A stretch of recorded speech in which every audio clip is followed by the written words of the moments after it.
Hey there folks, welcome to Spectrum Pulse. We talk about music, movies, art, and culture.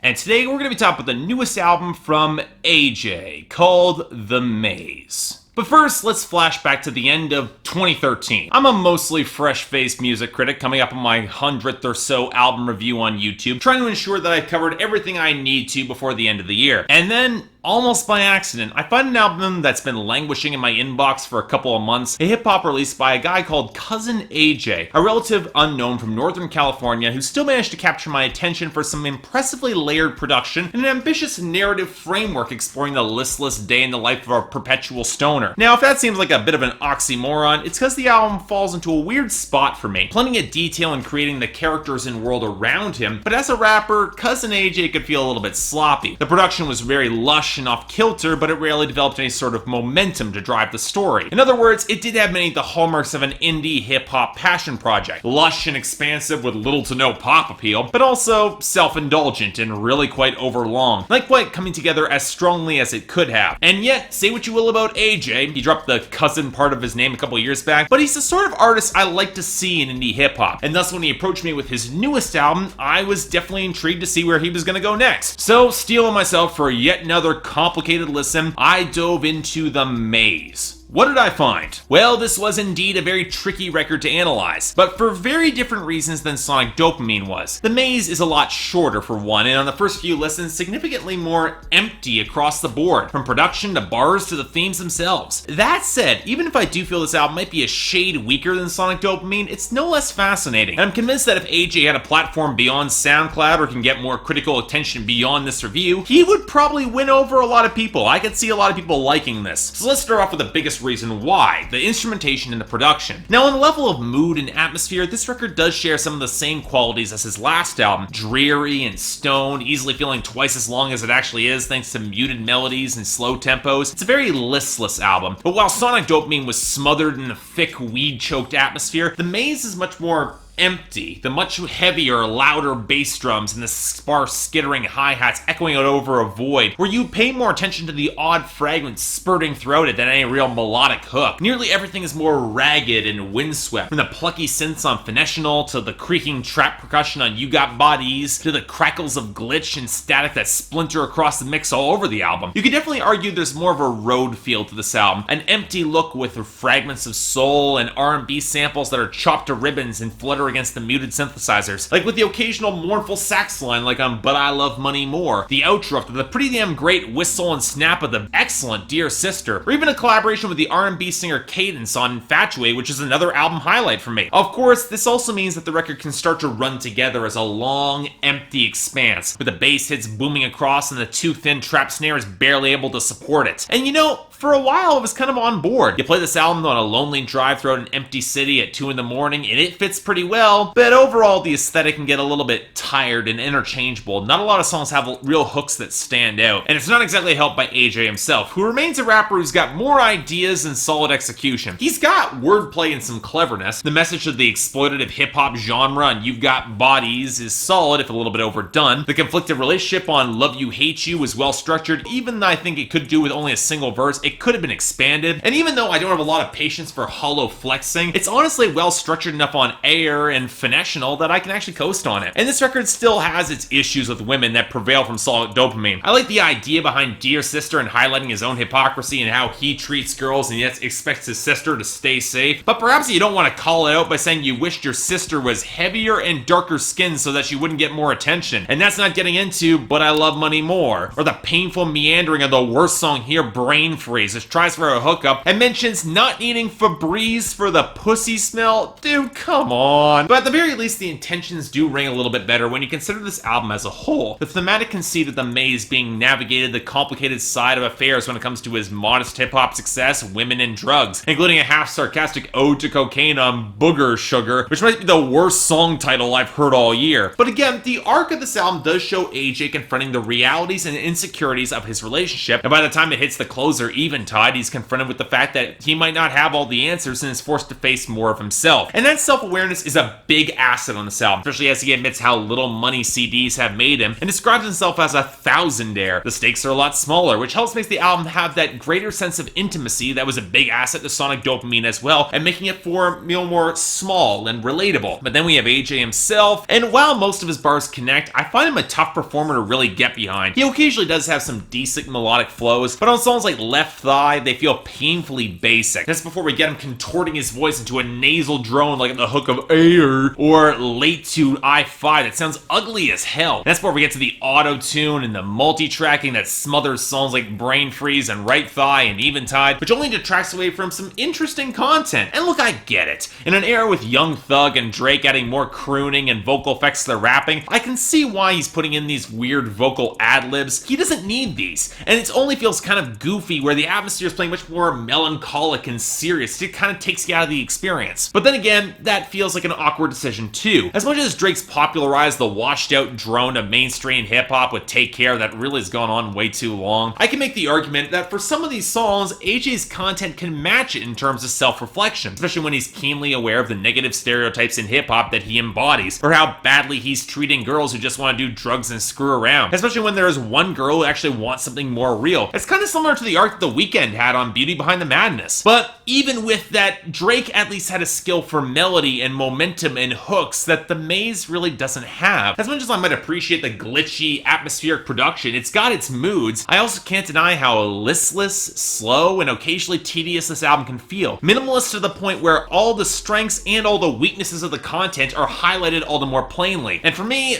look, there's a time and a place for this sort of music, and at least got the self-awareness that Bryson Tiller's similar brand of moody darkness and douchebaggery never had. So I'm giving this a strong 6 out of 10 and a recommendation, especially if you're more of a fan of bleak, self-conscious hip-hop that's not precisely deep, but is a little bit smarter than many will give it credit. And for me, it was interesting getting lost in the maze for a little bit, but I just hope AJ can manage to find his way out. So yeah, thanks a lot for watching. If you'd like to like and subscribe, I'd be more than grateful. Bit of an underrated album. You probably won't see any other reviews for this, but I do think it's worth checking out. But similarly, if you guys do check it out, got the poll there, so you guys can tell me if it really clicked for you or if it just felt a little bit too empty, because I think that's going to be the ultimate hit to the replay value. Beyond that, anything else I might be able to do to improve my presentation, or any other albums coming out that you want me to take a look at, I will try to give them a listen. I got a surprisingly busy week given that there's not a lot of stuff coming out. I got a couple records I want to catch up on. But till then, I'm Mark, you're watching Spectrum Pulse, and I'll see you next time.